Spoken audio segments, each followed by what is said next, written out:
الحمد لله نحمده ونستعينه ونستغفره ونؤمن به ونتوكل عليه ونعوذ بالله من شرور أنفسنا ومن سيئات أعمالنا من يهده الله فلا مضل له ومن يضلله فلا هادي له ونشهد أن لا إله إلا الله وحده لا شريك له ونشهد أن سيدنا وقدوتنا وحبيبنا ومولانا محمدا عبده ورسوله صلى الله تعالى عليه وعلى آله وأصحابه وأولاده وأزواجه وأنصاره وأتباعه وأشياعه ومحبيه وأمته وعلينا معهم أجمعين وسلم تسليما كثيرا كثيرا. أما بعد فقد قال الله تبارك وتعالى في القرآن المجيد والفرقان الحميد: أعوذ بالله من الشيطان الرجيم. بسم الله الرحمن الرحيم: الذين آتيناهم الكتاب يتلونه حق تلاوته أولئك يؤمنون به ومن يكفر به فأولئك هم الخاسرون. وقال تعالى في موضع آخر: وكذلك أوحينا إليك روحا من أمرنا ما كنت تدري ما الكتاب ولا الإيمان ولكن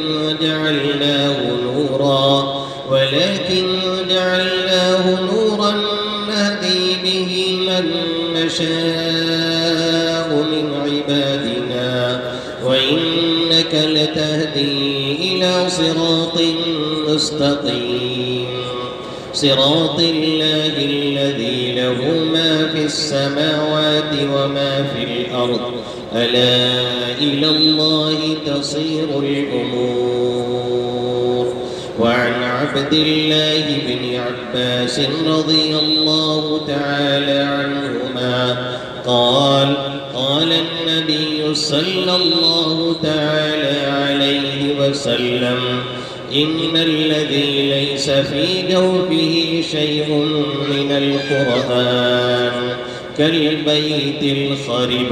وعن عبد الله بن مسعود رضي الله تعالى عنه قال: قال النبي صلى الله تعالى عليه وسلم: إن الله لا يعذب قلبا هو وعاء القرآن. وعن أبي بكر الصديق رضي الله تعالى عنه قال: من قرأ القرآن ثم رأى أن أحدا أوتي مما أوتي فقد استصغر ما عظمه الله تعالى،